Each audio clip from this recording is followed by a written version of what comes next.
Hello दोस्तों, जियो गुरुजी classes में आपका स्वागत है। मैं रोहित शर्मा, सब्जेक्ट अपना ज्योग्राफी। देखिए, आज का टॉपिक है राजस्थान की जलवायु का वर्गीकरण।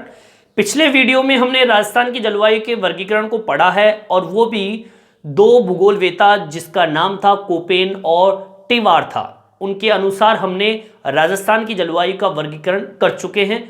आज का जो राजस्थान का जलवायु वर्गीकरण है वो थॉर्नेट के अनुसार है कि थॉर्नेट नाम के जो भूगोलवेता थे उन्होंने किस प्रकार से राजस्थान की जलवायु को बांटा है, कौन से आधार बिंदु लिए हैं उन्होंने, उस आधार पर कितने भागों में उनको डिवाइड किया है, उसी पर आज का ये वीडियो है। तो हम टॉपिक का नाम डालेंगे। टॉपिक है हमारा राजस्थान की जलवायु का वर्गीकरण।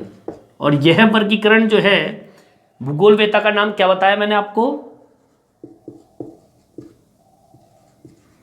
थॉर्नेट के अनुसार। ठीक है, इस भूगोलवेता ने किस प्रकार से राजस्थान की जलवायु का वर्गीकरण किया है उसी पे हम चर्चा करेंगे।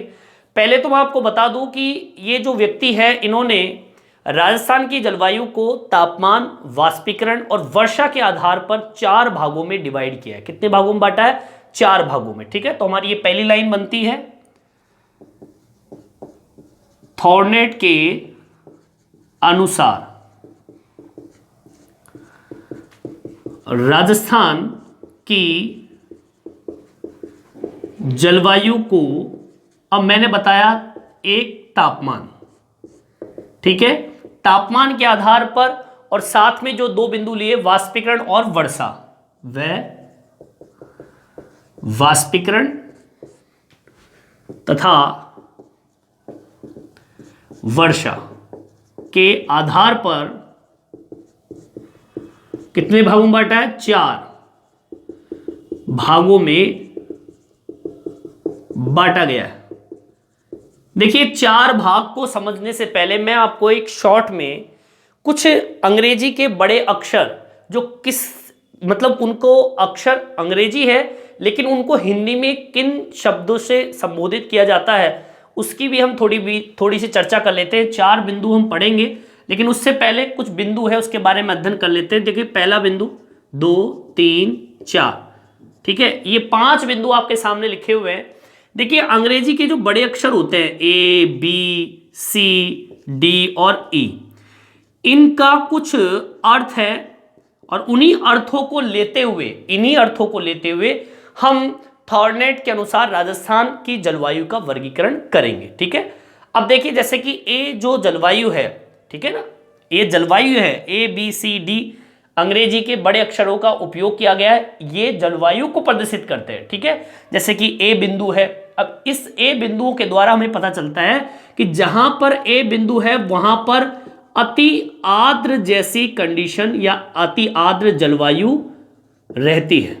ठीक है, बहुत ज्यादा नमी यहां पर उपस्थित होती है। बी जलवायु जो है आर्द्रता वाली जलवायु यहां पर होती है, मतलब अति से थोड़ा कम।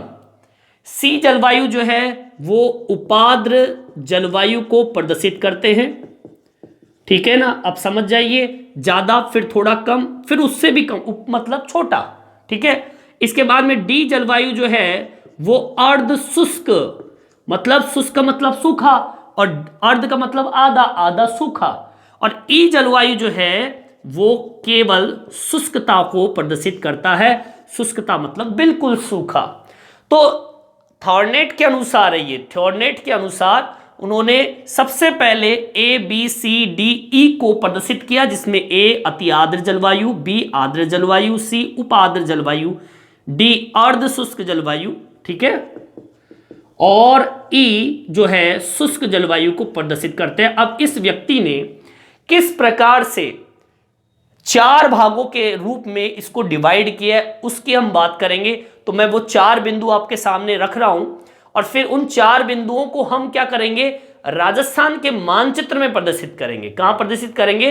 राजस्थान के मानचित्र में। ठीक है, तो पहले तो आप इसे उतार लीजिए, फिर हम बताएंगे वो 4 बिंदु कौन कौन से हैं।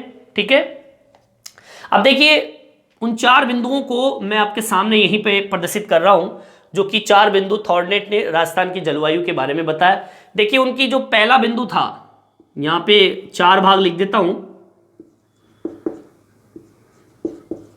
थॉर्नेट के अनुसार वर्गीकरण, ठीक है, किसका? जलवायु का। अब देखिए सबसे पहला जो बिंदु है उन्होंने बताया CAW। अब ये इनको लेते हुए वर्णन करेगा, ठीक है। सबसे पहले क्या है? CA और छोटा w, ठीक है, CAW। अब ये CAW का मतलब क्या होता है? यहां पे आ जाइए। CAW का मतलब क्या होता है? इसमें देखिए A जो शब्द है वो आर्द्रता को प्रदर्शित कर रहा है। किसको प्रदर्शित करता है? आर्द्रता को, ठीक है। अब इसका मतलब होता क्या है? हिंदी अर्थ देखा जाए तो उपाद्र जलवायु से हम कहेंगे, क्या कहेंगे?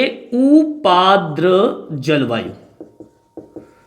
आगे बात समझ में, कहां पर पाई जाती है ये भी बताएंगे आपको, ठीक है। यहां पर कैसी स्थिति पाई जाती है और किस जगह, वो जब मैं जिले आपको बताऊंगा तो आपके समझ में आ जाएगा कि यहां पर कैसी जलवायु।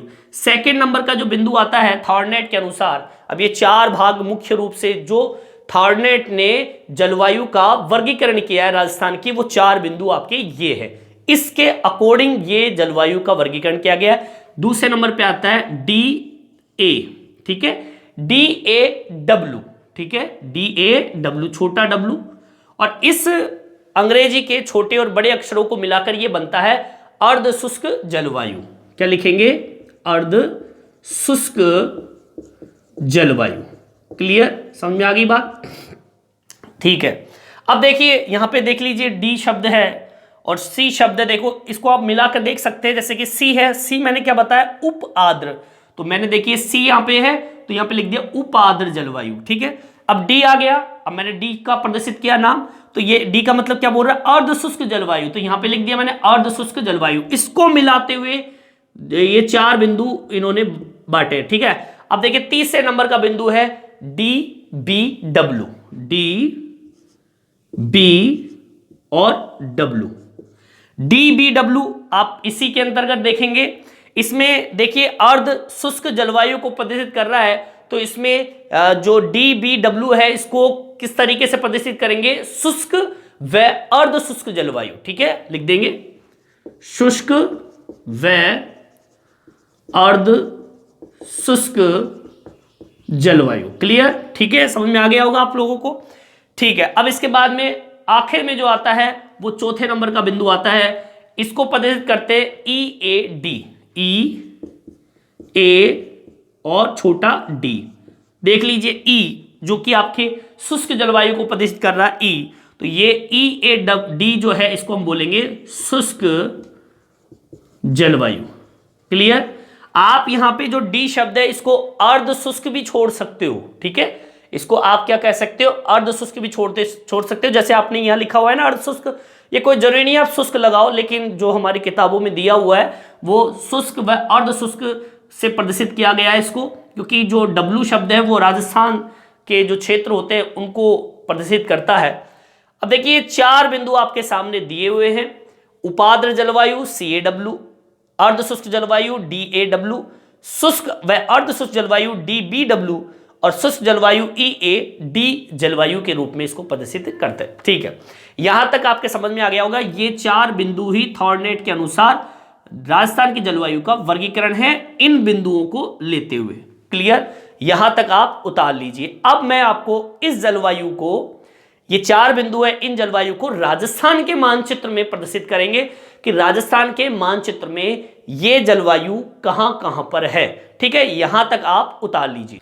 अब देखिए मैंने आपके सामने एक राजस्थान का मानचित्र प्रदर्शित कर दिया है। ये हमारा राजस्थान का मानचित्र, और इसी राजस्थान के मानचित्र में हम इन 4 जो जलवायु का वर्गीकरण थॉर्नेट ने किया है, इन्हीं को हम राजस्थान के मानचित्र में दर्शाएंगे। और साथ में मैं आपको ये भी बताऊंगा कि ये जो क्षेत्र है, जैसे कि उपाद्र जलवायु है, तो यहां पर कौन कौन से जिले मौजूद है। ठीक है, इसकी भी हम चर्चा करेंगे, एक एक का वर्णन हम इसके अंतर्गत करते जाएंगे। ठीक है, तो सबसे पहले हम देखते हैं CAW कहां पर है, DAW कहां पर है। तो देख लीजिए सामने, ये आपका राजस्थान का मानचित्र, इसको किस तरीके से प्रदर्शित किया गया है वो डिवाइडेशन में आपको शॉर्ट में बता देता हूं। बाकी आप जिले के आधार पर जब आप अपने मानचित्र में देखोगे तो आपको पता चल जाएगा। ये एक डेमो है, देखिए सामने। एक तो आपका जो ये भाग है वो इस तरीके से जाता है और आपके नीचे वाला जो पार्ट है यहां पे मिल जाता है, ठीक है। ये भाग आपका जो है वो ई, ए और डी वाला पार्ट है, ये शुष्क जलवायु क्षेत्र। अब आपको देखो शुष्क जलवायु क्षेत्र है ना, तो ये पश्चिमी राजस्थान वाला भाग है, मतलब कौन सा भाग पड़ गया, यहां पर आपको जैसलमेर मिलेगा, बाड़मेर मिलेगा, पश्चिमी जोधपुर मिलेगा, दक्षिणी पश्चिमी बीकानेर मिलेगा। समझ में आ गई बात, ठीक है। अब आ जाइए इधर की साइड, ये जो पार्ट दिख रहा है इसको आप इस तरीके से डिवाइड कर सकते हैं, कैसे, इस तरीके से। तो ये जो भाग दिख रहा है आपको ये कहलाएगा डी, बी और डब्ल्यू, ठीक है। अब यहां पे कौन से जिले हैं शॉर्ट में बता देता हूं। ये जिले जो है डी, बी, डब्ल्यू, ये वाला पार्ट है, ठीक है। ये जो जलवायु है ये उपस्थित है गंगानगर में, बीकानेर में, चूरू, हनुमानगढ़ और झुंझुनू जिले के अंदर, मतलब सारे जिले यहां पर मौजूद है। क्लियर, समझ में आ गई बात। तो ये तो कौन सा भाग है, चौथा वाला, चौथा बिंदु। ये कौन सा भाग है, तीसरा बिंदु। अब बात करते हैं दो बिंदुओं की ऊपर की। अब ठीक इसके जस्ट नीचे वाला जो पार्ट आपको ये नजर आ रहा है, ये भाग जो है वो किसका है, डी ए डब्ल्यू का। कौन सा है, डी ए डब्ल्यू। देख लीजिए, यहां लिख देता हूं डी ए डब्ल्यू। अब ये कहां तक है, तो नीचे देख लीजिए ये पार्ट और ये पार्ट, ये नीचे के पार्ट को छोड़ दीजिए, तो ये आपका तीसरा बिंदु है डी ए डब्ल्यू। यहां पर कौन से जिले पाए जाते हैं सुन लीजिए, मैं लिखवाऊंगा अभी आपको।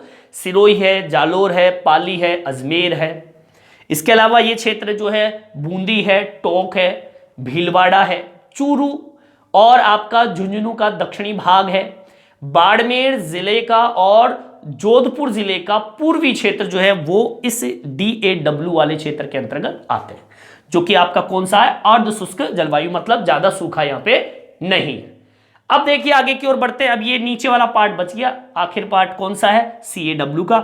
यहां पे CAW है और यहां पर CAW है। अब यहां पर पहले नंबर का बिंदु हो गया अपना ये, पहला, दूसरा, तीसरा, चौथा। अब यहां पर कौन कौन से जिले हैं तो मैं बता दूं आपको। इधर वाले पार्ट में ये वाला पार्ट जो है, यहां पर तो आपको मिलेंगे बांसवाड़ा, डूंगरपुर और झालावाड़। इधर की साइड आ जाइए तो आपको मिलेगा कोटा, बारा, दक्षिणी पूर्वी अलवर, ये जो भाग है इसका। तो इस तरीके से इसका डिवाइडेशन इन चार बिंदुओं के आधार पर है, ठीक है। अब हम एक एक की विशेषताओं का वर्णन इसके अंतर्गत करते जाएंगे। मैं आपको एक तरीके से शॉर्ट में इसको मैं भर के बता देता हूं कौन कौन से जिले हैं, बाकी इसका वर्णन हम इस वीडियो में करने वाले हैं। एक एक का बिंदुओं का वर्णन करेंगे। यहाँ पे कौन सी जलवायु है वो आपके समझ में आ गया होगा, कौन सी जलवायु यहाँ पर, जैसे कि यहाँ पे कौन सी जलवायु है, उपाद्र जलवायु है। कौन कौन से जिले हैं वो आपको मैंने को बताना है लिख के, ठीक है। तो सबसे पहला बिंदु जो है वो कौन सा है, CAW का, ठीक है। चलिए अब पहला पॉइंट डाल लेंगे अपन, अपनी कॉपी निकाल लीजिए, उसमें अपन पहला बिंदु डालेंगे। ये लीजिए पहला बिंदु मैंने डाल लिया है। अब यहां पर मैं आपको एक एक का वर्णन करके बताऊंगा। सबसे पहला बिंदु है आपका CAW, नीचे वाला पार्ट। इस जलवायु की क्या विशेषता है, जो मैंने अभी बताया आपको, उपाद्र जलवायु यहां पर पाई जाती है। तो नीचे का बिंदु लिख दूंगा मैं जलवायु। तो यहां पर कौन सी जलवायु पाई जाती है लिख देंगे, यहां उपाद्र जलवायु पाई जाती है। मतलब ये वाला जो भाग है यहां पर और यहां पर कौन सी जलवायु पाई जाती है, उपाद्र जलवायु पाई जाती है, ठीक। देखिए जलवायु के बाद में अब बात करते हैं विस्तार की, कहां कहां पर ये फैला हुआ है, किस किस क्षेत्र के अंदर ये जिला, मतलब ये जो जलवायु किस किस जिले में फैली हुई है, तो उसकी बात कर लेते हैं। तो मैंने अभी बताया था आपको, विस्तार की बात करें तो सबसे पहला जो विस्तार आता है वो आता है बांसवाड़ा, डूंगरपुर, झालावाड़, इसके अलावा आपका दक्षिणी कोटा। आगे बात समझ में, दक्षिणी कोटा यहां पे आता है। और एक जिला और है वो है बारा। ये कुल मिला के 1 2 3 4 5 जिले आपके इस CAW वाली जलवायु, उपाद्र जलवायु से हम कहते हैं, इन जिलों के अंदर आपके उपाद्र जलवायु मौजूद है, ठीक है। चलिए अब हम दूसरा बिंदु डालेंगे। वो दूसरा बिंदु कौन सा है, DAW। DAW कहां पर है, ये रहा आपका, ये तो पहला बिंदु हो गया, ये दूसरा बिंदु है ना DAW। ये बिंदु आप डाल लीजिए यहां तक आप उतार लीजिए। देखिए दूसरा बिंदु मैंने डाल दिया है DAW, दूसरा है अर्ध शुष्क जलवायु। DAW ये वाला पार्ट, इसकी बात कर रहे हैं।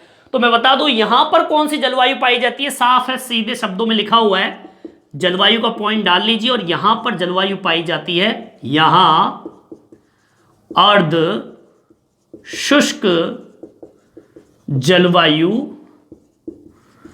पाई जाती है। ठीक है, अब बात करते हैं विस्तार की, कौन कौन से जिले में ये जलवायु पाई जाती है। तो मैं उन जिलों के नाम बताऊंगा जो जहां पर ये जलवायु पाई जाती है, जैसे कि अलवर है, भरतपुर है, करौली। अलवर, भरतपुर, करौली। ठीक है, ये वाले क्षेत्र की बात कर रहा हूं मैं, इस क्षेत्र की, यहां पर ये जिले मौजूद है। इसके अलावा पाया जाता है धौलपुर, अजमेर और बूंदी।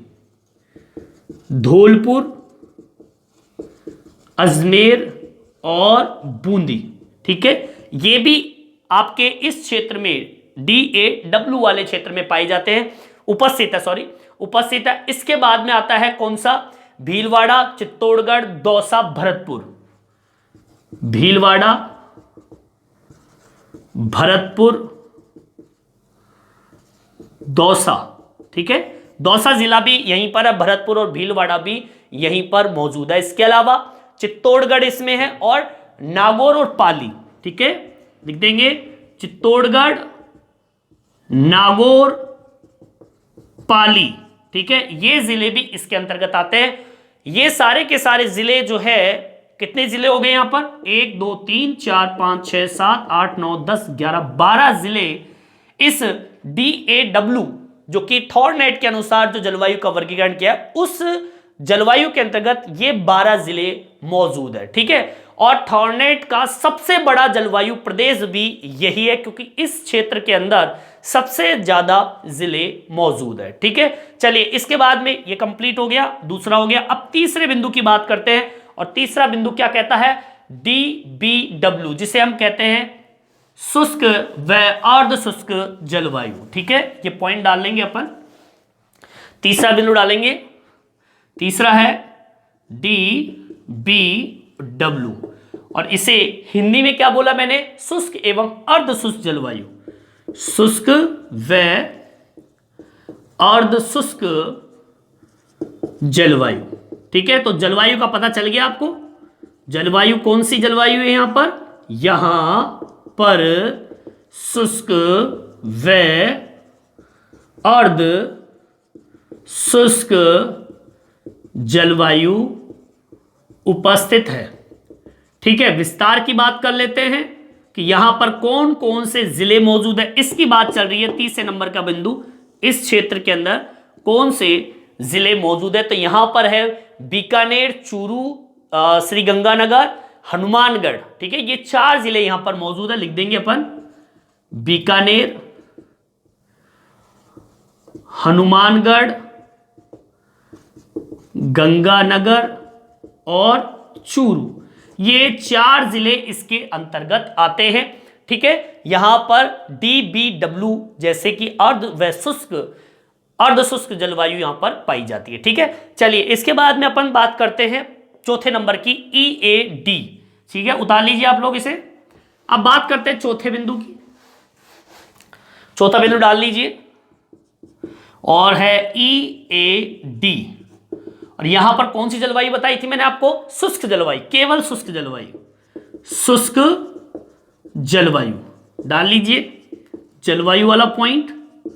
यहां पर कौन सी जलवायु पाई जाती है, यहां पर शुष्क जलवायु पाई जाती है। सूखा है भाई, इधर का एरिया पूरा का पूरा सूखा है, राजस्थान है यहां पर, पश्चिमी राजस्थान, जिसे रेतीला राजस्थान हम कहते हैं। विस्तार का पॉइंट डाल लीजिए, कौन कौन से जिले यहां पर मौजूद है, जैसलमेर, बाड़मेर और पश्चिमी जोधपुर। ठीक है, जैसलमेर, बाड़मेर और पश्चिमी जोधपुर इसमें शामिल है। ठीक है, और इस तरीके से हमारे ये जलवायु का टॉपिक कंप्लीट होता है, किसके अकॉर्डिंग, थॉरनेट के अनुसार। राजस्थान के जलवायु वर्गीकरण के अंतर्गत अगर हम देखें, हमने कितने वर्गीकरण पढ़े, 3 वर्गीकरण पढ़े, कोपेन के अनुसार, थॉर्नेट के अनुसार और त्रिवार्था के अनुसार। ठीक है, अब लेकिन इसमें सबसे ज्यादा इंपॉर्टेंट जो माना गया है राजस्थान के जलवायु वर्गीकरण के अंदर, थॉर्नेट का जो जलवायु वर्गीकरण है वो सबसे अधिक प्रामाणिक माना गया है, सबसे ज्यादा इंपॉर्टेंट माना गया। ये आप नोट लगा के भी डाल लीजिए। सबसे ज्यादा अगर जलवायु का वर्गीकरण सबसे ज्यादा प्रामाणिक माना गया है, सही माना गया है, वो थॉर्नेट के अनुसार ही माना गया। ठीक है, इसी के साथ अपना ये जलवायु वाला जो टॉपिक है वो कंप्लीट होता है। इस वीडियो में इतना ही। ये वीडियो आपको कैसा लगा कमेंट्स करके जरूर बताएं और मेरे चैनल को सब्सक्राइब जरूर करें जिससे नए नए वीडियो आप तक पहुंचा सकूं। धन्यवाद।